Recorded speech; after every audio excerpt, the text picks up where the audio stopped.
Misteri Gaib Golok Soekarno. Pada saat itu tahun 1988,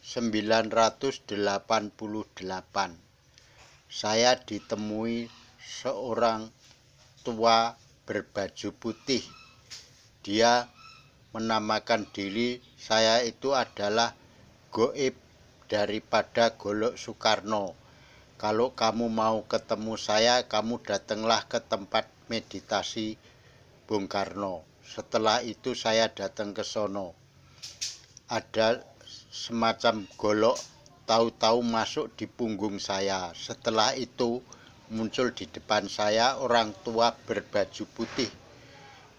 Dia berwibawa yang besar. Dia bilang, saya itu namanya yaitu Golok Soekarno. Saya di sini datang bertiga, yang satu bernama Pusaka yaitu Cakrabirawa dan yang satunya Pasopati. Ketiga-tiganya selalu berdampingan. Sewaktu ada kontak, dia selalu datang bergantian. Pada saat itu yaitu saya lagi enak-enaknya tidur, tahu-tahu muncullah yaitu gaib yang bernama Golok Soekarno.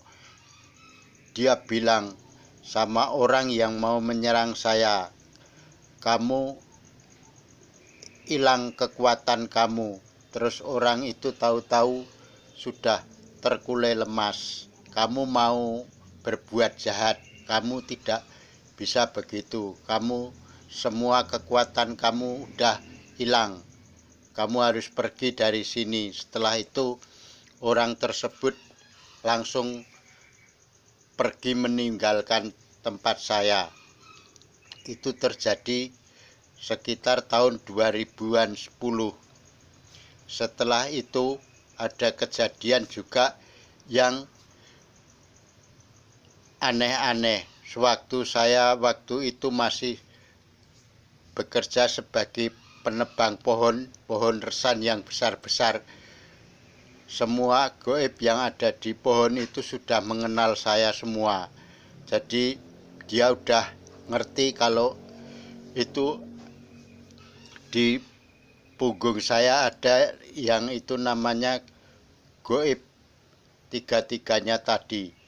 Setelah itu saya leluasa untuk menebang pohon-pohon yang besar-besar yang dihuni oleh para jin dan para seluman. Yaitu terjadi tahun sekitar 96. Waktu itu saya menebang pohon di pesisir pantai selatan sampai ujung. Jadi semua saya heran udah mengenal semua. Setelah itu waktu dalam pilkada juga begitu. Tahu-tahu muncul yang namanya Golok Soekarno itu ngasih saya macam ban. Ini ada ban jumlahnya 5. Coba kamu kompa yang ini. Setelah saya kompa ternyata ban itu terus besar memuai. Jadi terus dia bilang, ya begini, ini udah ada namanya, ini udah tertulis. Ya ini aja kamu bantu. Itu tidak bocor. Kalau yang lainnya itu ban kamu kompa percuma, pasti bocor. Setelah itu saya lihat memang ban itu tidak bocor, bisa memuai penuh. Setelah begitu ternyata apa yang tertulis di dalam ban itu ternyata bisa memenangkan dalam pilkada. Itu waktu itu terjadi di daerah saya sendiri. Tapi tidak perlu kita sebutkan namanya. Setelah itu banyak kejadian-kejadian yang aneh. Waktu itu saya diajak ke alamnya yang namanya Indrajaya. Yang Indrajaya itu masih keturunan kalau di dalam pewayangan para dewa. Karena di situ kerajaannya itu menurut penglihatan batin saya itu kerajaan Jawa yang pertama. Kerajaannya itu berupa gaib yang diciptakan oleh kekuatan gaib yang bisa dilihat dengan kekuatan gaib juga, dan kita bisa melihat karena dibawa oleh yang Indrajaya, yaitu terletak di daerah puncak Jawa Barat. Setelah Eyang Indrajaya, di situ juga ada raja namanya Eyang Prabu Mahkota. Eyang Prabu Mahkota itu juga raja di puncak Jawa Barat yang waktu itu zaman dahulu kala di situ ada kerajaan. Tapi kerajaannya juga kerajaan gaib. Kerajaan gaib itu diciptakan, bukan dibikin dari tenaga manusia, dari kekuatan alam gaib yang mana tidak bisa hilang. Seperti juga kerajaan di Samudra Kidul, kerajaan Kanjeng Ratu Kidul itu juga diciptakan oleh kekuatan gaib.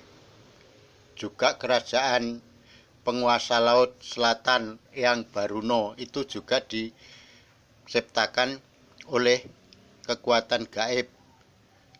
Dan juga di Kailas, di atas puncak Gunung Himalaya itu juga ada kerajaan gaib namanya Kailas. Itu tempat istilahnya petilasan para dewa-dewa, termasuk Dewa Siwa, termasuk para dewa yang lain. Di situ ada suatu gedung yang megah, yaitu di Kailas. Jadi misteri Golok Soekarno itu kaitannya dengan para leluhur zaman dulu itu erat sekali. Juga termasuk pusaka cakra, dia sangat dekat juga. Waktu itu saya juga terbangun waktu saya diserang oleh seseorang. Setelah itu muncul Yang Prabu Jayabaya dan memberitahu masalah mengenai 3 pusaka tadi, karena pusaka itu diciptakan dengan kekuatan gaib dan itu sudah merupakan gaib semua. Jadi wadak warongkonya itu tidak begitu perlu, tapi yang penting gaibnya atau kodamnya, karena kodam itu sebetulnya bisa berada di mana saja, cuman dia kasih nama itu adalah pemberian dari Yang Maha Gaib. Jadi kita tahu-tahu ya tinggal menerima apa adanya dan apa wujudnya. Disitulah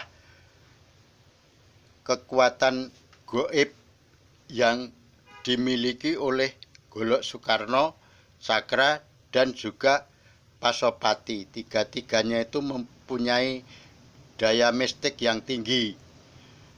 Dan itu tidak perlu kita sambat, kita sebut. Kalau memang dia menganggap perlu dibantu, dia sering muncul begitu saja dengan tiba-tiba. Jadi tidak perlu kita sebut namanya, sudah muncul dengan sendirinya.